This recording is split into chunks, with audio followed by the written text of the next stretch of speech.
From the East and the West, you've heard others, but now you've tuned into the best. This is a Prime Wave Media production.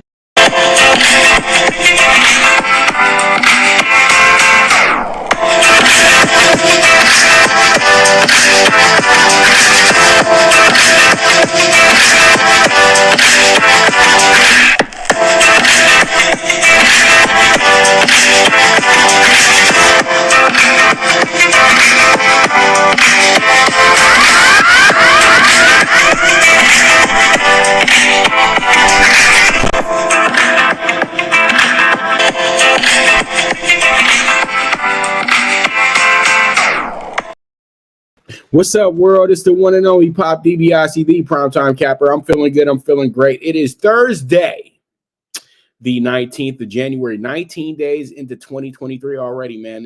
This year is, I'm not going to say this year is already flying by past, but damn, we're already 2 weeks into the year. That's just absolutely crazy to me, but it is what it is. Life just is going to keep going, and we're going to be here or we not. It's just that simple. But let's go ahead and jump into our next into our topic in hand. You guys already know.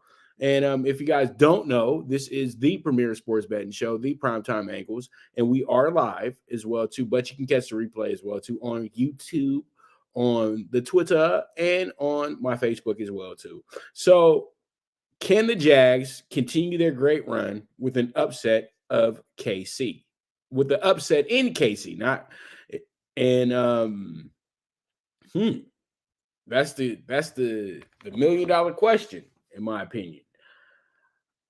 If you're gonna think that anybody has a chance on being the upset special this weekend, I would say you wouldn't be too bold if you were on the Jaguars. Jaguars 10-8 team coming into this game. They're also riding one of the better win streaks coming into this.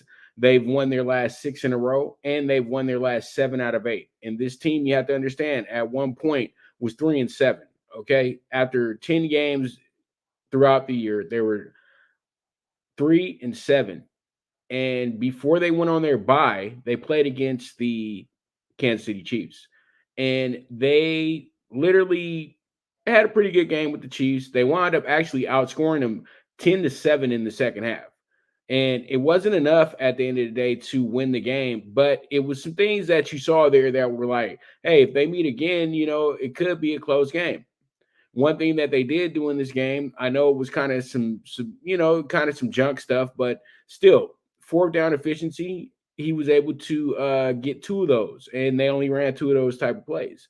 They were able to get 240 yards on them that day through the air, but it wasn't a good running game for them that day. Now, as I said, the Chiefs jumped out to a 20-0 lead, and then were outscored 17-7 after that.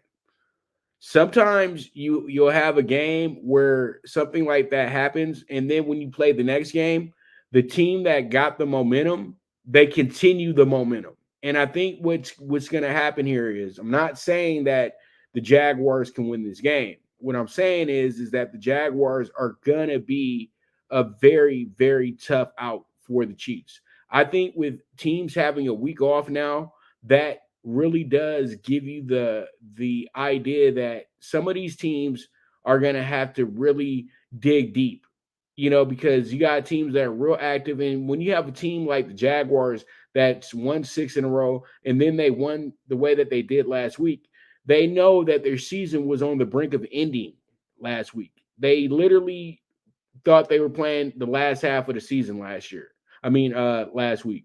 You know what I mean? And that didn't happen. So when you get games like that, and you get finishes like that, that momentum can propel you into an even better game the next game out. So my only thing is this: the Chiefs just better be on the lookout. They can't take these guys lightly at all. I know they're not, but we know how cocky Andy Reid, Patrick Mahomes can be. And I just wanted to point something out real quick. I know a lot of people think that I'm hard on Mahomes and I have some type of vendetta or beef with him. He's a baller, okay? I'm going to give him that. He's a baller. And anybody that can ball out there on that field, it's nothing but respect. But when you're not kosher to me off the field, I'm going to say what I say. And I'm going to keep it real with you guys. My greatest opinion about him, and I know it's the right opinion about him, if he played, say, let's have him drafted by the Raiders, all right, or the Jets, okay, or say possibly the Atlanta Falcons. Do y'all truly think that he was going to be able to be like Dan Marino 2.0 but better? No. He would have been Josh Freeman, who played for the Tampa Bay Buccaneers, who was a big hype job in the first 5 games he played. Then all of a sudden, he fell apart. They are the same exact person, you know, half and half, you know what I mean? White and black, you know, played in the Big 12, and they're both like 6'6" with big arms. And they both played baseball in high school as well, too. So that's exactly who he is. So always remember the reason why he's really good is because he has Andy Reid as his coach. Donovan McNabb was a great quarterback, but are they going to be putting Donovan in the Hall of Fame anytime soon? Probably not. And that's just my point. What would Mahomes be without Andy Reid? So let's keep it 100 and say that it's a great team effort and he's a great quarterback. But let's not play this game like he's a generational talent, because there's so many guys that can throw the ball 70 yards down the field. And it only catches your eye because he gets away with reckless stuff. And pretty much when he doesn't get away with it, it's some of the worst things you'll ever see. And it can lose you money, and it can lose you things like the Super Bowl. So that's just my 2 cents on that. But that's how I feel about him. Okay. I think he's a great, great player, but it's all about fits. And I feel like the Jaguars can go in here and have some good bulletin board material to go in here and win this game. But in reality of the situation, the Chiefs shouldn't lose this. It should win this game by 10 or better, to be honest with you. But that's not going to happen. So we'll see how it goes. We'll see how it shakes out. It should be a really good game. I expect the Chiefs to win, but I expect them to have to fight to win this game. All right, so let's go ahead and move forward. Let's jump into our next topic in hand, which is going to be the Bills and the Bengals to meet in Buffalo. Should had it been somewhere neutral. Let's keep it real. It should have been somewhere neutral. You know what I mean? Because there was a unfortunate situation that occurred, but you're kind of, making the Bengals pay for it. The Bengals were up 7-3. So if you would have looked at it in a sense like how they do when they have those situations in reality, they would have said, okay, where the game was at, the Bengals were winning. So they win the game technically. So that's why I kept saying, and I'm not gonna pull no punches today. That's why I said, and I know this is not gonna get a lot of people's this is not gonna make a lot of people happy. But there's people out there that agree with me, but they're not going to be loud about this situation. They should have never stopped the game. I understand that it was a crazy situation. It was a crazy this, that, and the third. But the NFL made a lot of mistakes in that whole scenario. When they knew that he was in a situation like that, you remove everybody off the field. You don't need anybody there that ain't going to be there helping.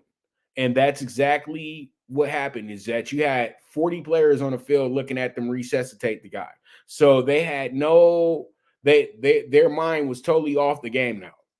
So that's not their fault. That's not the coach's fault. That's more about the medical units. The medical unit wasn't trained in the proper form, in my opinion, to really remove everybody from seeing that situation. But it didn't matter. The whole stadium saw it, but the stadium wasn't going to tell them to stop the game. I know that for sure. Bengals fans were very sad about the situation after they realized the game was going to be over. But I heard a couple little boos and things like that and stuff when they was driving off. You know what I mean? Y'all can play like you didn't hear stuff, but I heard the stuff, you know what I mean? And I just can feel that, just like I said that day, this is going to be a bad situation if Buffalo gets to play them at home and they beat them by 30.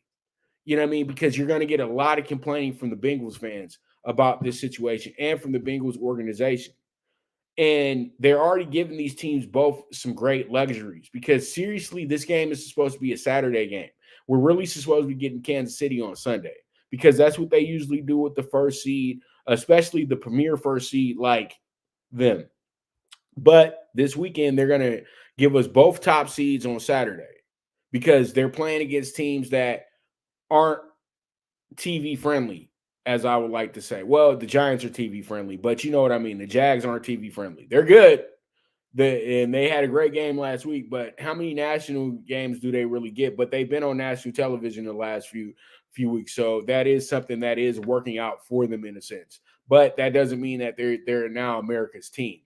But this game is going to be pretty much, as we like to say in boxing, the co-main event to the main event, which is going to be the Cowboys and the 49ers. And we're going to break down all these games in a betting form tomorrow. You know, I'm going to go ahead and do that for you guys tomorrow. So, you know, I'm just not talking the psychobabble. So I truly do feel that this game will be a playoff game for a lot of us to really look at and gauge and have an idea who possibly is going to be playing in the Super Bowl.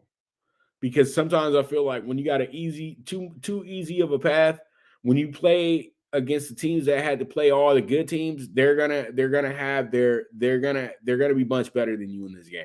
But I know that the Chiefs have that advantage because they've been in this spot the last 5 years. But you got a Bills team that has revenge on their mind from last year and getting to the Super Bowl for the first time in almost 30 years. And then you have a Bengals team that feels disrespected and they feel that they are the kings of the AFC because technically they are. They won the AFC championship last year.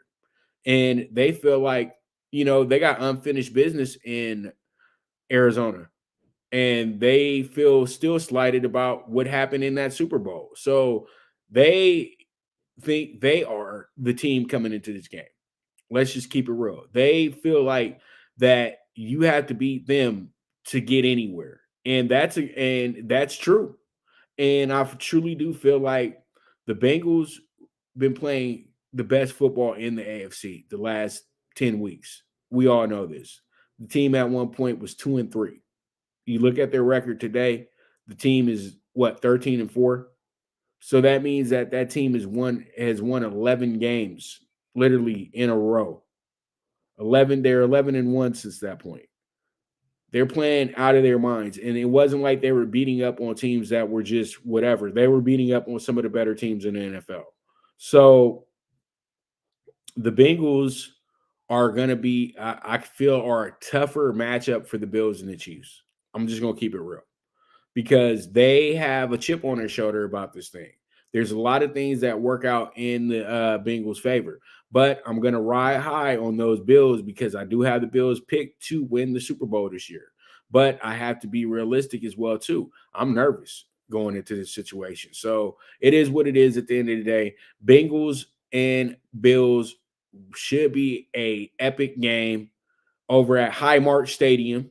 Used to be known as Ralph Wilson Stadium. It was known as New Era Stadium for a little bit, but I always remember it as Rich Stadium, actually, in Orchard Park. You know what I mean? So it is what it is at the end of the day, and that's what it's going to be. So with that, we're going to move on, and we're going to talk about boxing, and we got a fight announcement. We got Plant and Benavidez venue and date announced. This fight will be taking place on March 25th in Las Vegas at the world famous MGM Grand Garden Arena. This should be a fight that I will be at. I should be a part of the fight week as well too. Doing my thing, you know, putting mics in people's faces and, you know, getting you guys some great coverage as well too. So I'm not 100% sure I'll be there, but I am planning on going for this event, because this is a fight that's been years in the making, and this will be a fight that will probably sell out as well too. So be ready for that portion. And if you do need tickets, give me a call. I can always situate that portion for you as well too. So with this fight, you have two guys that hate each other big time. And I truly do feel like this will be the biggest fight in David Benavidez' career, because Caleb Plant already had his biggest fight. It was against Canelo.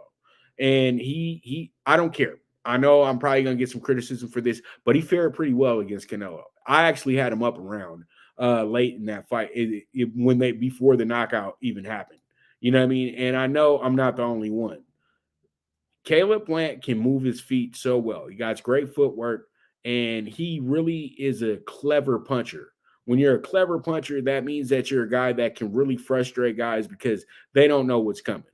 And I think that David Benavidez is going to have to make some true adjustments in this fight, because I've said it before and I'm going to say it again. The boy moves like Herman Monster, okay? And that's y'all know that I'm not making that up.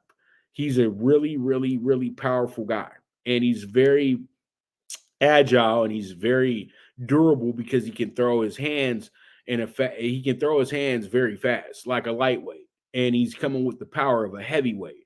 So there's a lot of people that get really excited about this, but you go look at the resume and you ask yourself, who did he really fight? The only person you can look at that resume and say he had a fight with is the common opponent that they do have, and that's Andre Dirrell. Is it Andre or is it well, I think it's Anthony. I'm sorry. But it's Dirrell. You know what I mean? It's one of the Dirrell brothers. And what you call it? We all know what happened to Anthony Dirrell as well, too. He got knocked out by Caleb Plant. And David fought him, but the fight ended because the ref ended the fight. And I'm gonna keep it honest with you. In the first few rounds, Dirrell was actually holding his own against David Benavidez. You can say what you want to, but I was at the fight. It's different. You're at home listening to an announcer. The announcer is always going to play is always going to play a fan to the favorite. I don't care what you guys say. They will always do that in the first few rounds, is that they're going to play favorites to the favorite. So there's always a misconception of what you're really watching. That's why y'all don't think Tim Bradley won the first fight against Pacquiao. Put it on mute. And I'm telling you, you're going to change your opinion about that one. So, and you can get mad if you want to. I don't care. You know what I mean? And you can let me know about it as well, too. I don't mind answering back. I don't mind having, I don't mind answering questions. But the thing is, or dealing with your hate, who cares? All of us got opinions, so it is what it is. But I truly do feel like this fight is a 50-50. You can't go in there just with the gung-ho idea that David Benavidez is going to whoop Caleb Plant. That's just has never been at the front of my brain. I'll be dead honest with you. I think what happens is that we get a straight boxing lesson from Caleb Plant, and David Benavidez is going to learn a few things in this fight, because Caleb Plant has Steven the Bread Man as his trainer right now. Hopefully I can get Bread on the show very soon as well too, since this has been announced. I think you guys just gave me an idea too. I think I'm gonna have to hit that line real quick and see if I can get Bread to come in next week and talk to me a little bit about this Caleb Plant situation. So I truly do feel like this will be one of the better fights of the year. I'm glad that this fight has been confirmed. They already came, but we already knew this fight was going down. The contracts were signed last year in the late fall. So we were just waiting for the date, and we were just waiting for the location. We always had it in mind that it would either be in LA or in Vegas.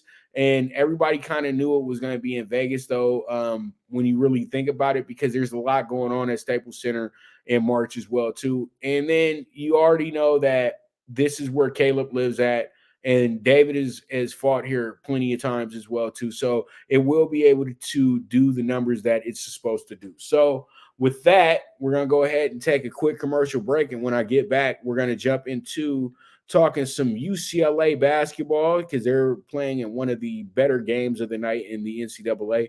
And then we will talk about NBA Thursday night. So you guys stay tuned. This is the premier sports betting show, the Primetime Angles.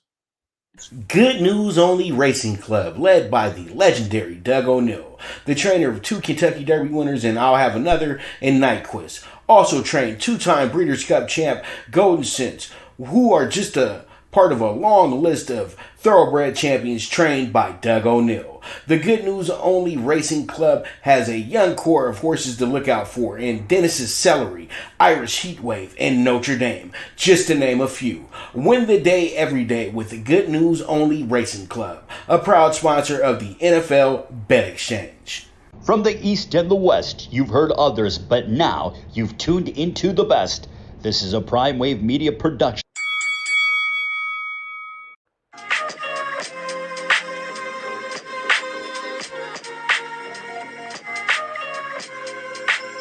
Tune into Big Wave Boxing every week with a brand new guest with the one and only Pop DiBiase, the Primetime Capper, getting the best boxing stories, best boxing angles, and the truth when it all comes down to the sweet science.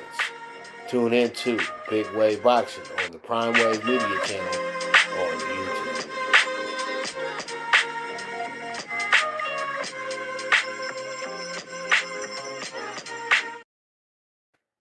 All right.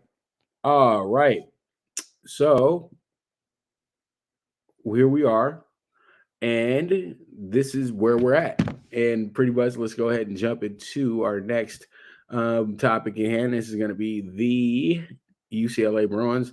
My man, Tiger Campbell, Jaime Jaquez, and Dave Singleton. These guys have been the heartbeat for this team. Dave Singleton doing his thing at the three-point line. You got Tiger, who's just being the consummate point guard out there. And Jaime over there busting down all types of stereotypes. He's the everyman of the UCLA Bruins. If you need a three, Jaime got you. If you need somebody to get a big dunk, Jaime got you. If you need somebody to get physical down low, Jaime got you.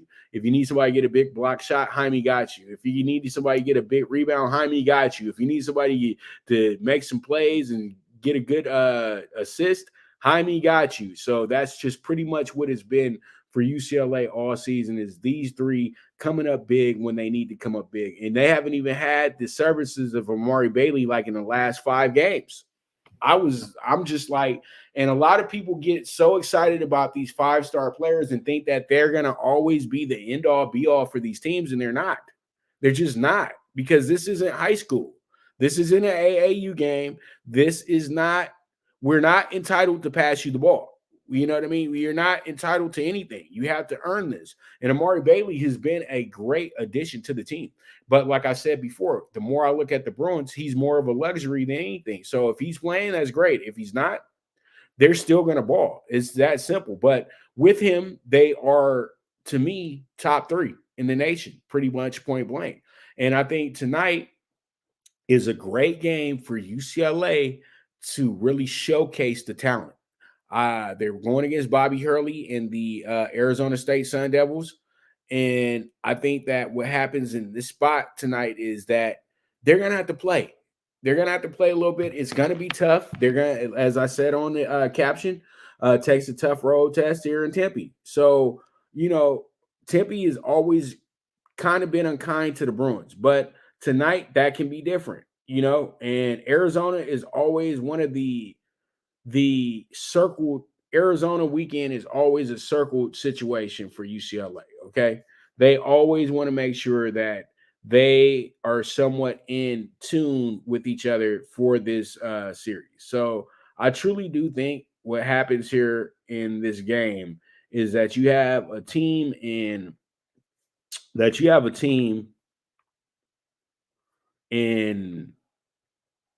you got a really good team here with sorry about that, doing 2 things at once.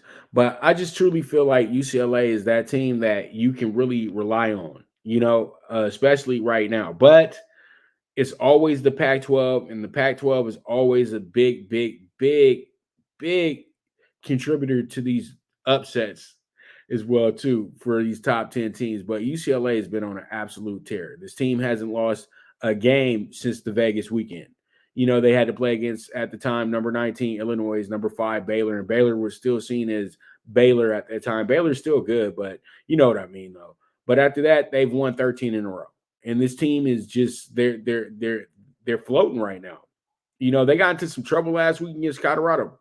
Wasn't no problem. They went ahead and bounced back, dropped 40 in the second half, only gave up 23. No problem. Still won the game by 14.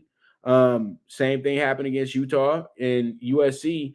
That has probably been the toughest game that they've played here in this 13-win stretch. And that's saying a lot, because they actually whooped up on Kentucky in the process as well, too, who was 13 at the time, and they absolutely dragged Maryland. So UCLA is not worried about who loves them and who wants to put them on an upper echelon. They just go out and win basketball games.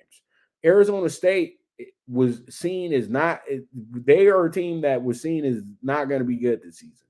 And after losing 2 in a row, after actually winning 8 in a row, they have now went back on a 4-game tear. But it's been a fickle situation though. They went by 6, it went by 8 last time they were at home, and then they had a tough time against an Oregon State team that's not that good. They only won that game by 5 points. So they've had the week off. They're going against probably the best team that they've played against since Arizona, and they held their own against Zona, but they still lost by 9. So this will be the 3rd ranked team that they play this year that's been on their schedule, and they did not fare. They're 1-1 in that regard, while UCLA is 2-2. So it's going to be a great game. I look forward to it. I can't wait to watch this game, to be honest with you tonight, because college basketball has just been so good compared to the NBA this year. And I don't mean that, no offense to anybody who loves the NBA, but let's keep it real. It's just been a better product this year. Let's not sugarcoat this thing, man. So I truly do feel that we can have ourselves a really, really good outcome when it comes down to all of this. So UCLA, let's get it on tonight. Hopefully they go ahead and take care of their business, but it will be a tough game. I'm not saying that they win this game straight up. I am saying, though, that that the spotlight is on you, fellas. So try to make sure you do something big with it tonight, because UCLA can actually propel themselves to the number 2 team in the nation with a good weekend out here in Arizona. I totally believe that as well, too. So with that, let's go ahead and move on to our next topic at hand. It's going to be for the NBA Thursday night. NBA Thursday night. We actually have 5 games tonight, but as I said earlier, we did have the Bulls and the Knicks. Not the Bulls and the Knicks, but the Bulls and the Pistons were playing out in Paris today. So I wasn't able to get that game put on, but I had all that set up for the Super High Five today. I was actually going to take the over-under situation in that, but I did not look at the location of the game. I didn't watch NBA. I haven't watched NBA TV lately either, because they would have specified that the game would have been in Paris. And since it was Pistons, Bulls in Paris, if it had been like Lakers, Warriors, they would have had a whole like ESPN special about it. So I know that, pretty much they just did this because they're 2 kind of relevant teams in the NBA right now, even though the Bulls are the Bulls, but the Pistons are absolutely garbage. So, it's going to happen. So I do understand that part, but let's go ahead and jump into our first game that's on the docket. And it's not Pistons. It's not the Pistons and the Bulls. Sorry about that. As I said before, that's not the game. The game is going to be this. It's going to be the Warriors and the Celtics. You got the Warriors coming in here 22-22 on the season. They're not that much better than the Lakers. They're only so many games ahead of the Lakers right now, too. The Lakers are 20-25. So that's why I keep trying to tell you guys, it's not going to be hard to make the Western Conference playoffs. You just need a 10-game winning streak. And then you got the Celtics, best record in the league, 33-12, 6.5-point favorite tonight, over under at 240.5 tonight. All right, so let's go ahead and get into my notes for this game. You got a Warriors team, the worst road team in the NBA. Just they're going to just keep it extra funky for you guys right now. They are the worst team when it comes to the road record in the NBA. They are 4-17 right now on the road. They're 3-4 in the month of January as well, too. But they've done a lot better because they've won their last 2 out of 3 after dropping their first 3 out of 4. Now, they're 5-10 straight up as an underdog, and they're 9-13 straight up versus the East. And then they're also 20-23-1 against the spread. And then on the road, they're 5-16 against the spread. And as against the spread as the underdog, they're 7-8. And then when it comes down to playing the Eastern Conference, it's 8-13-1 against the spread. And then the over and under is going to be we got 43 games for the Warriors this year. They've went over in 26 of them. And that's recent, too, because the Warriors were having a little trend where they had a lot of games going under. Now they got a lot of games going over. Celtics killing it this month once again, 7-2 in the month of January. They've won 7 in a row, to be exact, too, after dropping the first 2 games of the month. One of the better home teams in the NBA, 17-5 straight up. 31-12 straight up is a favorite. So they've only had 2 games as the dog, and they actually won those games as well, too. Against the spread, they're 26-19. At home against the spread, they're 13-9. As a favorite, they're 24-19 against the spread. And then when it comes down to the spread against the Western Conference, they're 10-8. So you have that working out for them as well, too. Also, in their 45 games this year, they've went over in 22 of them. So you have to understand they got 2 pushes here as well, too. So it is what it is. I truly do want to take the Celtics here tonight, but I got this feeling since the game is on TNT, they may not win the game, but they're going to make the game really close because we all got to remember what they absolutely cooked Boston a few months back in San Francisco. So that same team is suiting up tonight that cooked the Celtics in San Francisco. So the reason why they're the favorite tonight, the Celtics, is because they're on a 7-game winning streak and the Warriors are one of the worst teams on the road. That might not make a difference tonight because this is a real prove-it game for the Warriors as well, too. And this is a whatever game for the Celtics. So we'll see how it goes and we'll see how it shakes out. We move forward from there. All right, so we jump into our next game, which is going to be one of the lowly games of the night, Raptors and the Wolves. And this is a weird game because you have a Raptors team that's actually the favorite here. That's absolutely insane to me, but it happens. It happens. I got to fix it, though, real quick. That's why I got to fix it. But, yeah, you got a Wolves team 5.5-point dog tonight at home, over under 231.5. Raptors coming into this month 4-5 in the month of January. They're 6-14 straight up on the road. That's the 3rd worst record in the league. 6-12 straight up as an underdog as well too. Then when it comes down to the spread and the straight up versus the Western Conference, they're 6-7 against the spread. They're 22-23. They're 9-11 against the spread on the road. And then in 45 games, they've went over 25 times. Wolves coming into this game 6-3, but they've lost their last 2 games in a row. They're 14-10 straight up at home. They're 14-11 straight up as a favorite. They're 8-9 straight up versus the Eastern Conference. They are 20-26 against the spread. And the 11 games that they have in the home games against the spread, they're 11-13. And then when it comes down to the spread as a favorite, they are 10-15. And then when it comes down to their over and under this year, they are actually, I want to make sure I got the number right. They're actually 22. They've actually went under in 24 of their 46 games this year as well, too. And versus the Eastern Conference this year, when it comes to the spread, they're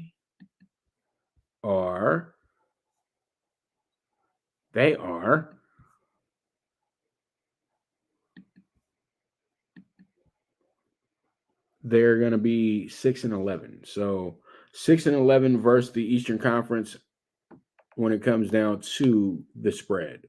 All right. So with that, I feel like the Wolves are in a very toss them up type game. I know they're missing some people tonight, but they're at home and those guys will play up to the home crowd. So I like the Wolves as our dog of the day with the plus 175. So we'll see how that goes. We'll see how it shakes out. We move forward from there. Let's go ahead and jump into our next topic in hand. That's going to be the Nets and the Suns. And the Nets and Suns coming to this game with it's a kind of an under the radar game tonight as well. Two Suns have struggled. They've struggled bad too, dude. Like literally, I'm gonna get to them in a moment. But first, let's talk about the Nets. The Nets have lost 3 in a row. They're 3-4 in the month of January. They're actually 14-9 straight up on the road. One of the better records for teams straight up for teams on the road as well too. Also 22-9 straight up as a favorite this year. Versus the West, they are 7-8 straight up. And against the spread, they're 20-22-1. Now, when it comes down to the spread on the road, they're 12-11. The spread is a favorite, 14-16-1. And versus the Western Conference against the spread, they're 8-7 this year. Now, in 43 games, they've went under in 26 of them. Suns coming in here 1-7 in the month of January. They've lost their last 3 games in a row, and they've actually lost their last 9 out of 10 as well, too, dating back to last year. Now, they are 14-7 straight up at home. They're 4-13 straight up as an underdog, though. Then versus the Eastern Conference, they're 3-11 straight up. And against the spread in 45 games, they're 22-23. Okay. And against the spread at home, they're 11-10 against the spread. And as an underdog, they are 8-9 against the spread in total this year. And then versus the East against the spread, they're 4-10.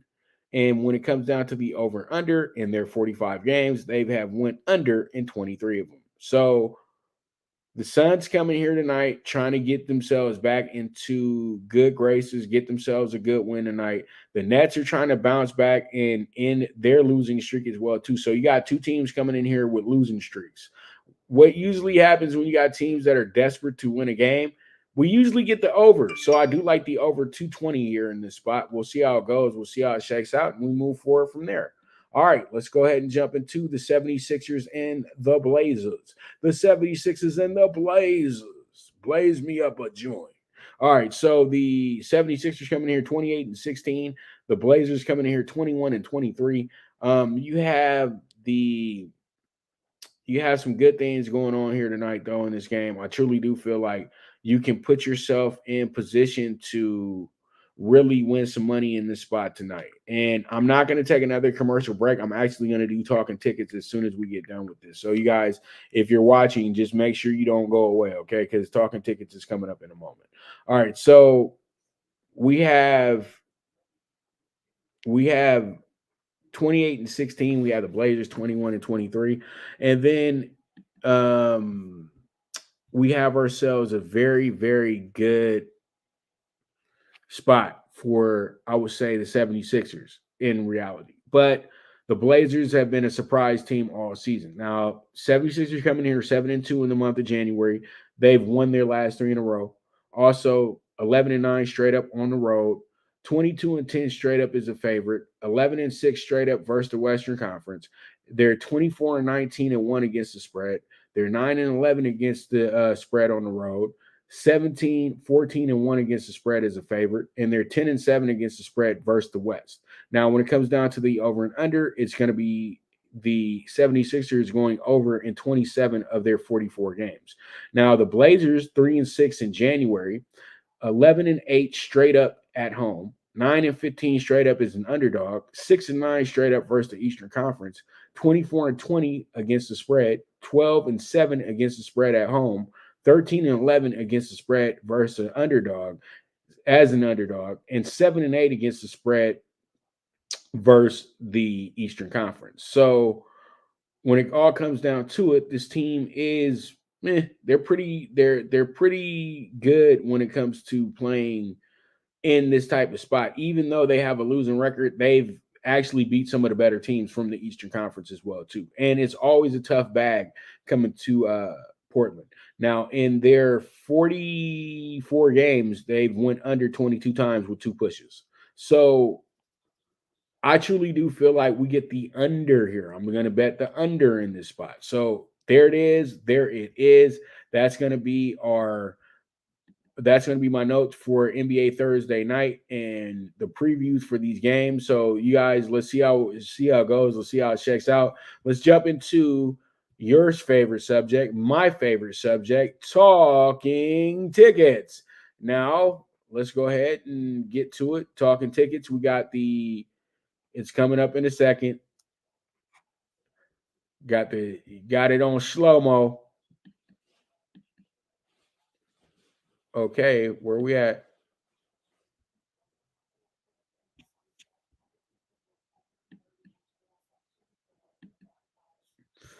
All right, trying to get this up for you guys. I don't know why it's doing that to me right now.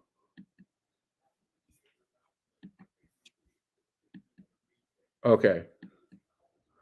All right. So we got the dog day pick 4. Okay, we're going to start with the primetime pick 6. So primetime pick 6, 45-1. App State money line -135, +12 on Maine. Kennesaw State +100. Utah -3.5 with Minnesota +13. And then we got Seattle U with the -7. 45-1 ticket for us tonight in the CBB primetime pick 6.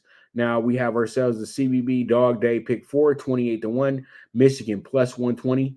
Bellarmine +120. Robert Morris +160. And then we finish up with BYU with the +130 for a 28-1 PK4 dog bet ticket. All right. And then we finish up with our 4 in the NBA tonight. That's going to be the +7 on the Warriors. We also have the Wolves money line +175. Also have the over 220.5 with the Nets and the Suns. And then we wrap it up with the under 233.5 with the 76ers and the Blazers. So with that, that's going to be our opinion, and pretty much, that's going to be our show. I said our opinion, but that's going to be our show for today. I want to thank you guys so much for tuning in to the Primetime Angles as well, too. You guys are the absolute best. And with that, I'm going to go ahead and let you guys get on down the road because I got to get myself prepared for the Mike Abadir show. So you guys be ready for that. We will be on live on Voice America, so you guys can go there and watch it.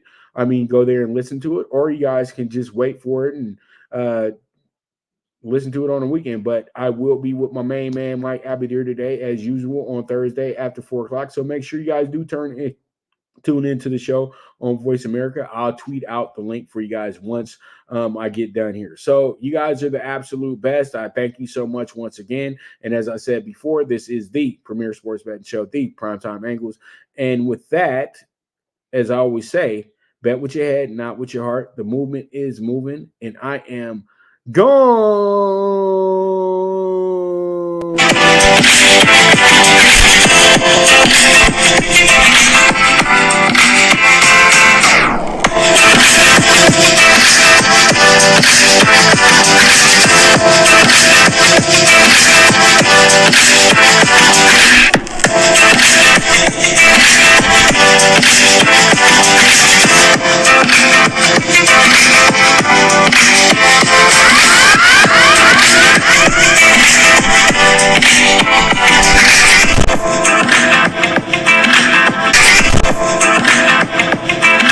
From the East and the West, you've heard others, but now you've tuned into the best.